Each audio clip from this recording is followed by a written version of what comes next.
Shalom, shalom, frères et sœurs, famille du Café Prophétique. Bonjour, je suis heureux de vous retrouver en ce matin de ce vendredi 23 août 2024. Nous sommes au Café Prophétique à notre rendez-vous du matin. Je suis votre frère Todd Eli, frère du Christ, fils de Dieu le Père dans le Fils unique Jésus-Christ, apôtre de l'Évangile. Mettons-nous en présence du Seigneur et adorons son Saint-Nom, au nom du Père et du Fils et du Saint-Esprit. Amen.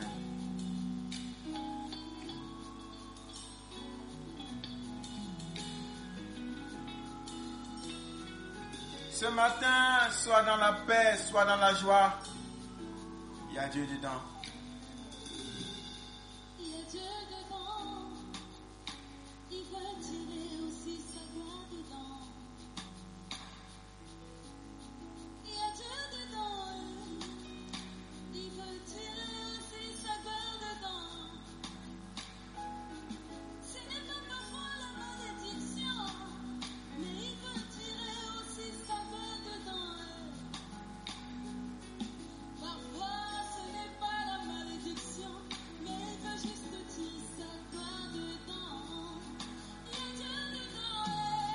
Il y a Dieu dedans, il veut tirer aussi sa gloire dedans. Il y a Dieu dedans, il veut tirer aussi sa gloire dedans. Il y a Dieu dedans, il veut tirer aussi sa gloire dedans. Famille du Café Prophétique, vous tous qui nous suivez au Gabon, Guinée-Bissau, Guinée-Conakry, Sénégal, vous tous qui nous suivez en RDC, à Brazzaville, Nigeria, Maroc, Bénin, Burkina, Côte d'Ivoire, Mali, Togo, Burkina, tous mes frères, toutes mes sœurs, en France, en Belgique, au Canada, en Suède, en Italie, en Suisse, en Turquie, en Russie. Que Dieu vous bénisse, Angleterre, États-Unis, Liban. Que Dieu vous bénisse. Il y a Dieu dedans. Il y a Dieu dedans. Espagne, que Dieu vous bénisse ce matin.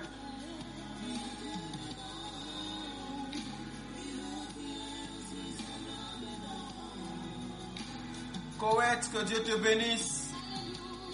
Que Dieu bénisse tous les pays où Café Prophétique est écouté. Et même les pays où nous ne sommes pas écoutés. Parce que le Seigneur étend cette œuvre un peu partout. Si tu as confessé tes péchés, et si rien n'a changé, laisse-moi t'annoncer, sa main dedans, dans tout ce que tu traverses, jusqu'ici. Même si c'est dur, comment. Ce matin, rendons toute la gloire et la louange à notre Dieu, qui est sur son trône, qui est bon, qui pense à nous et qui œuvre pour sa gloire dans notre vie. Dieu ne veut pas la mort du pécheur. Dieu travaille pour que tu aies la vie et que ta vie triomphe de la mort par son triomphe à lui-même. Dieu est avec toi. Crois seulement. Notre Dieu est toujours disponible pour tirer sa gloire. Alléluia. Aujourd'hui,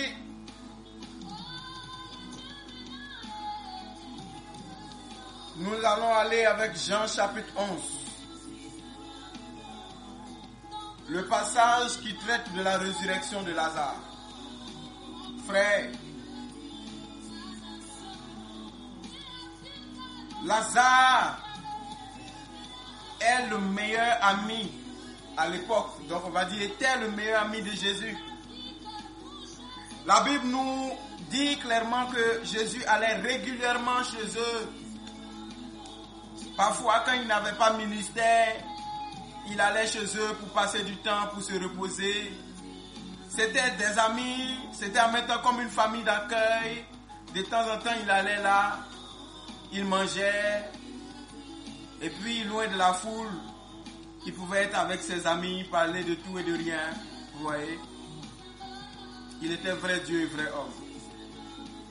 Et son ami, qui était son ami, puisque les disciples étaient ses serviteurs et tout ça, Lazare était le seul, avec Marthe et Marie, que la Bible a désigné comme ami chez qui Jésus partait dans une dynamique de visite amicale régulière. Et pendant qu'il est en mission, on vient lui dire que son ami est malade. Et Jésus ne revient pas au chevet de son ami malade. Et on lui dit, mais c'est comment? Et Jésus dit, cette maladie ne conduit pas à la mort. Et il reste là-bas. Jusqu'à ce que Lazare meure. Frère, parfois vous et moi, on peut être choqués des réactions du Christ, du Seigneur notre Dieu. On va à l'église, on prie, on fait l'aumône, on fait des sémences, des dons. Nous donnons notre dîme avec fidélité. Quand l'œuvre de Dieu a des besoins, nous intervenons. Que Dieu bénisse tous ceux qui soutiennent l'œuvre de Dieu, qui soutiennent les hommes de Dieu, qui allègent les tâches, qui sont une bénédiction pour les hommes de Dieu. Que Dieu les bénisse car il est écrit dans la parole que celui qui donne un verre d'eau frais à un serviteur de Dieu reçoit la récompense du serviteur. Waouh, quel mystère! C'est-à-dire que Dieu peut te bénir comme il aurait béni son serviteur juste parce que tu soutiens le serviteur. Parenthèse fermée. Que Dieu bénisse tous ceux qui soutiennent l'œuvre de Dieu, les hommes de Dieu, dans la vérité, sans être manipulés, mais de manière naturelle, libre, spontanée, inspirée par Dieu. Et parfois, nous pouvons être blessés, frustrés. Nous pouvons nous sentir lésés quand, pour un besoin, on prie et on prie pendant longtemps et on a comme l'impression qu'il n'entend pas. Ou même quand il entend, on a comme l'impression qu'il ne réagit pas. C'est douloureux. Tu pries, tu jeûnes, tu te consacres, tu cherches la face de Dieu, mais il ne répond pas. Un peu comme s'il ne t'entendait pas. Un peu comme s'il n'était pas là. Pour beaucoup, c'est suffisant pour abandonner. Pour beaucoup, c'est suffisant pour perdre la foi. Se fâcher et dire, mais c'est quoi? Je prie, je jeûne, je fais ci, je fais ça. Et puis je prie et je lui demande et il ne réagit pas. Pendant que les païens, justement, il était à la mission et son ami était malade. Il n'est pas retourné vers son ami. Il est resté à faire pour ceux qui ne connaissent pas. Jésus est bizarre. Hein? Frère, dans le Seigneur, il est parfois très très bizarre. Lui-même, il pouvait dire, mes pensées ne sont pas vos pensées et mes voix ne sont pas vos voix. Et dans ça, Lazare finit par mourir. Et puis, Jésus maintenant dit à ses apôtres que Lazare, mon ami, s'est endormi. Allons, on va le réveiller. Les apôtres disent quoi? Mais s'il s'est endormi, laisse-le, il va se réveiller, non? Jésus dit, les gars, il est mort. Parce que si on ne parle pas votre langage, vous ne comprenez pas, il est mort. Allons, on va le ressusciter. Et dans le verset 25 du livre de Jean 11, Jésus dit, je suis la résurrection et la vie. Celui qui croit en moi vivra, quand même il sera mort. Verset 26. Et quiconque vit et croit en moi ne mourra jamais. Voilà. Et dans le verset 32, lorsque Marie fut arrivée là où était Jésus et qu'elle le vit, elle tomba à ses pieds et lui dit, Seigneur, si tu eusses été là, mon frère ne serait pas mort. Frères et sœurs, toi et moi parfois, quand on regarde ce qui nous arrive, on peut conclure que Dieu n'est pas là, il n'est pas avec nous. S'il était là, ça n'allait pas se passer comme ça. S'il était avec moi, ma situation n'allait pas être comme ça. Si tu avais été là, mon frère ne serait pas mort. Parce que je sais qui tu es. Je sais de quoi tu es capable. Il te suffit de lui imposer la main, de parler, et la maladie va fuir. La guérison sera totale. Mais tu étais absent. Est-ce qu'au fond, ce n'était pas une petite manière d'accuser un peu Jésus pour dire, quand on t'a dit qu'il était malade, si tu étais venu là, il n'allait pas mourir. Tu es resté là-bas jusqu'à il est mort maintenant avant de venir. Donc tu veux pleurer un nous, non? Viens, on va pleurer. Il est mort. Tu es content maintenant, non? Oui, parce que Marie, la sœur de Lazare, c'est un homme. Et les hommes, on connaît leur cœur. Frères et sœurs, elle dit, si tu avais été là, mon frère ne serait pas mort.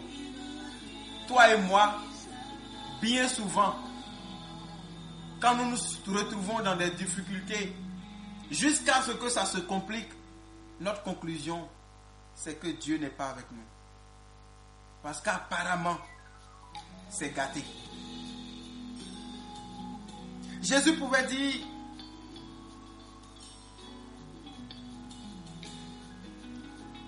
à cette femme-là, ne t'ai-je pas dit que si tu crois, tu verras la gloire de Dieu? Parfois, on se dit que Dieu n'est pas là. C'est pourquoi les choses sont comme ça. C'est parce qu'il n'est pas là que les choses sont comme elles sont. S'il était avec nous, s'il était. Mais Dieu veut que tu comprennes que ce qu'il te faut, c'est la foi. Être capable de croire malgré ce que tu vois. Même si tu penses qu'il n'est pas là, sache qu'il est là. Et qu'il n'a pas besoin d'être là de la manière que tu espères avant d'être là. Parce que lui, Jésus, en fait, il choisit la manière par laquelle lui va intervenir. Il n'aime pas être un peu comme robotisé. Il n'est pas un logiciel programmé. On sait que quand tu appuies CTRL S, ça enregistre. Jésus il n'aime pas qu'on dise que bon, quand tu as mal à la tête, il faut boire paracétamol. C'est pourquoi je profite pour dire à tous ceux qui exercent un ministère de prophète, d'évangéliste, de pasteur, de docteur et autres, les ministères qui sont systématiquement de la même manière, parfois Dieu n'est plus dedans. Parce que ce n'est pas parce qu'il a guéri quelqu'un hier en crachant dans la boue pour guérir ses yeux que toutes les fois où il veut ouvrir les yeux, il crache dans la boue.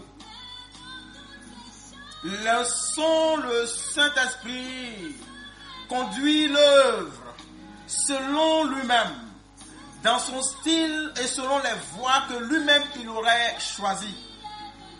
Je profite pour dire, dans le corps du Christ, vous allez entendre des gens pour dire, quand on prie doucement, c'est là que Dieu est là. Quand on prie fort, Dieu n'est pas là. Toi, tu as fréquenté Dieu, c'est lui qui t'a dit ça.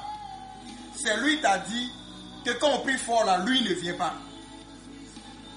Il y a des gens qui vont dire, non, quand tu pries doucement comme ça, non, c'est que tu n'as pas la foi, frère. Dieu n'est pas sourd. Étant donné qu'il est Dieu, même quand tu n'ouvres pas ta bouche dans ton cœur, il entend. Malgré qu'il entend, il dit demande. Donc laissez Dieu être Dieu.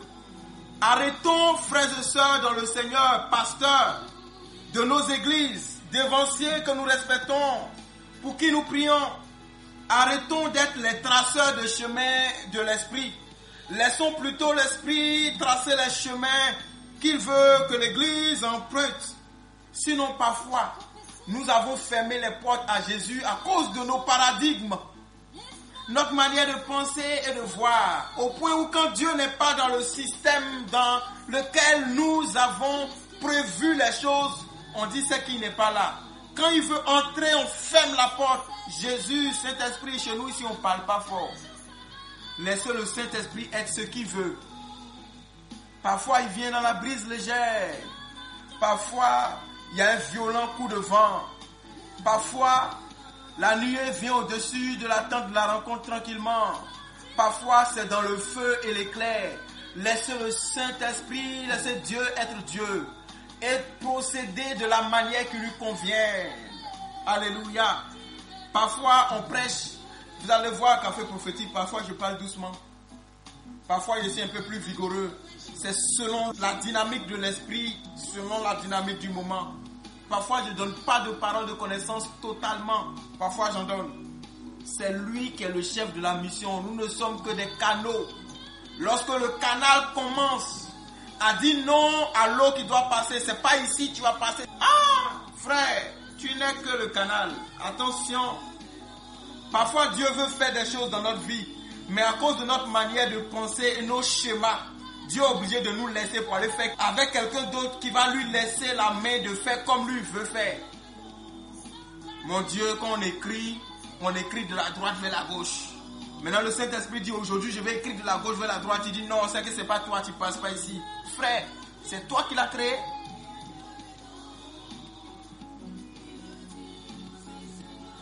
Nous continuons.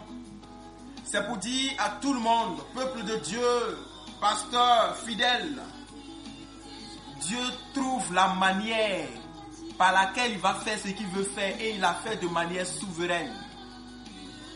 Et ce qui nous tue, c'est qu'on attend Dieu d'une manière, dans un format, dans un schéma. Et on pense que c'est comme ça qu'il va faire et c'est comme ça qu'il doit faire. Et quand Dieu n'est pas dans notre schéma, on dit il n'est pas là, on se fâche, on le insulte, on perd la foi, on se lève, on s'en va chez les charlatans, les féticheurs, chez Satan et ses suppôts. Mes voix ne sont pas vos voix et mes pensées ne sont pas vos pensées, dit le Seigneur. Par contre, dans le verset 35, la Bible dit Jésus pleura. Donc ça veut dire que Jésus aimait Lazare. Quand il a vu la souffrance de tout cela, il a frémi d'émotion, il était ému, il a pleuré. Donc Jésus n'est pas insensible à la situation que tu vis. Il n'est pas insensible à la situation que tu traverses. Il est même très sensible. Parfois même, il pleure avec toi. Sauf que, malgré sa sensibilité et son intérêt, c'est le chemin par lequel lui il a décidé d'agir là, qu'il va faire. Donc, Jésus, bien que sensible, ne se laisse pas guider par ses sentiments. Il reste focus selon la vision. Il a un objectif. Et il ne se laisse pas guider par les émotions. Il savait ce qu'il voulait faire. Sache que Dieu, par son Fils Jésus, est toujours avec toi. Et à chaque fois que tu es heureuse, il est heureux. À chaque fois que tu es triste, il est avec toi dans cette tristesse. À chaque fois que tu as mal, il a mal avec toi. Il dit, tout ce que vous aurez fait à l'un de ses plus petits, c'est à moi que vous l'aurez fait. À chaque fois que quelqu'un te traite mal, Dieu se sent maltraité avec toi et par toi. Mais son salut viendra, non pas forcément comme toi tu veux, mais toujours comme lui il aura choisi. Oui, parfois il donne l'occasion à ta famille de te régner. Il donne l'occasion à tes parents de t'abandonner. Aux gens que tu as servis avec loyauté, de te tromper, de te trahir et de te rejeter. Parfois le rejet des hommes est utilisé par Dieu pour te tracer un autre chemin. Ton chemin n'était pas avec eux. Tu as fait quelque chose avec eux. Ils t'ont trahi, ils t'ont rejeté. C'est douloureux, c'est un fait. Ils ne vont pas dire à tout le monde que tu as travaillé pour et puis t'ont rejeté. C'est évident, on va dire qu'ils sont mauvais. Donc ils vont trouver des manières pour te faire passer encore pour le mauvais. Alors que c'est eux qui t'ont joué un jeu ténébreux. Donc en plus de t'avoir rejeté, ils vont te faire passer, ils vont te peindre en noir encore. Les gens vont encore mal te regarder. C'est douloureux. Mais dans cette douleur, petit à petit, Yeshua va te faire ta place. Alléluia. Verset 36. Les Juifs constatent et eux-mêmes ils disent, voyez comme il aimait. Je veux te dire ce matin, Jésus t'aime. Jésus t'aime. Dans le verset 39 de toujours Jean chapitre 11, Jésus dit, ôtez la pierre. Marthe, la sœur de Lazare, lui dit, Seigneur, il sent déjà, il y a déjà 4 jours qu'il est là. Pourquoi n'est-il pas venu au moment où il était malade? Pourquoi n'est-il pas venu au moment où de manière rationnelle, c'était possible, facile d'intervenir et de guérir son ami?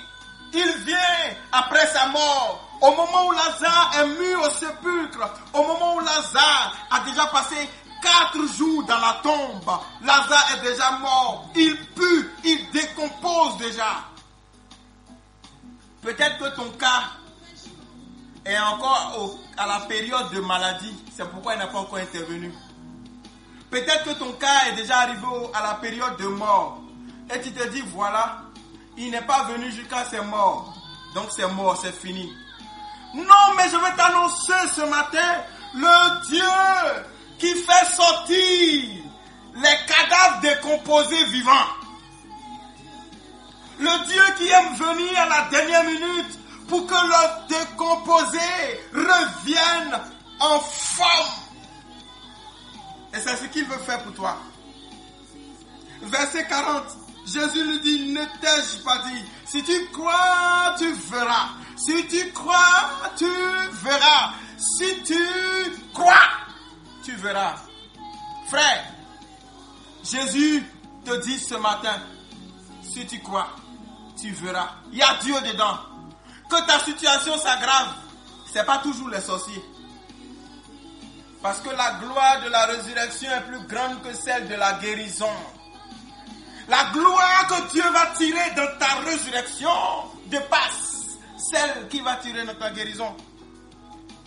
La preuve, le verset 45 dit, plusieurs des Juifs qui étaient venus vers Marie et qui virent ce que Jésus fit, crurent en lui. En fait, c'est tout ce que Jésus voulait.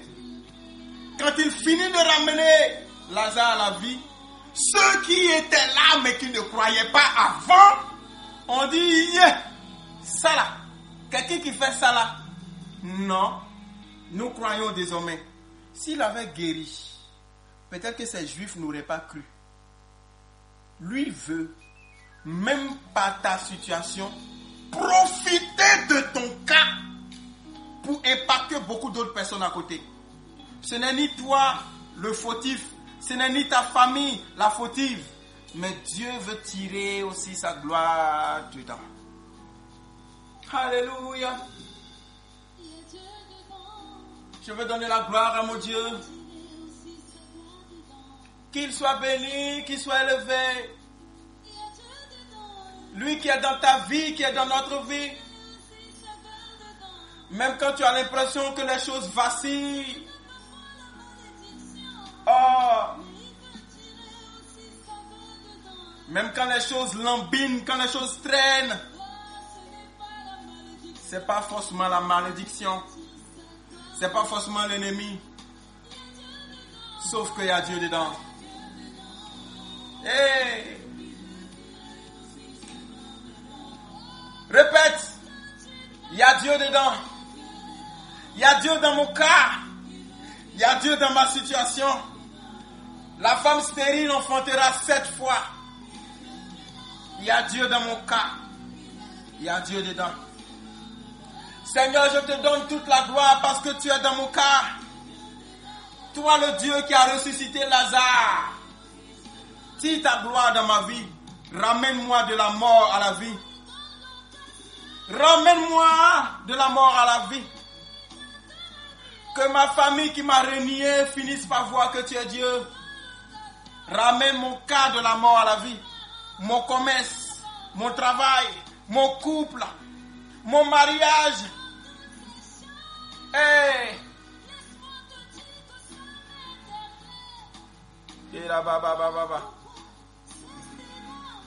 C'est Geda baba baba.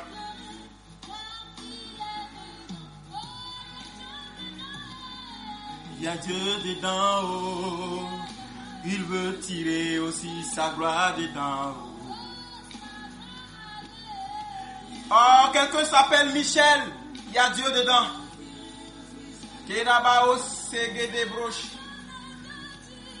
Il y a Dieu dedans haut, il veut tirer aussi sa gloire dedans haut. Ah, il y a Dieu dedans haut, oh, oh. Ce matin, que Dieu te bénisse.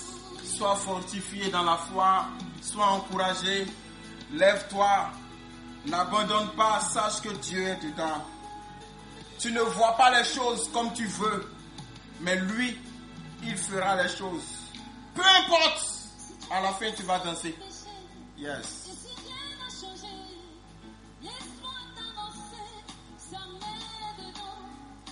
Je suis heureux d'être le canal par lequel Dieu te parle, heureux d'être le canal par lequel Dieu te bénit.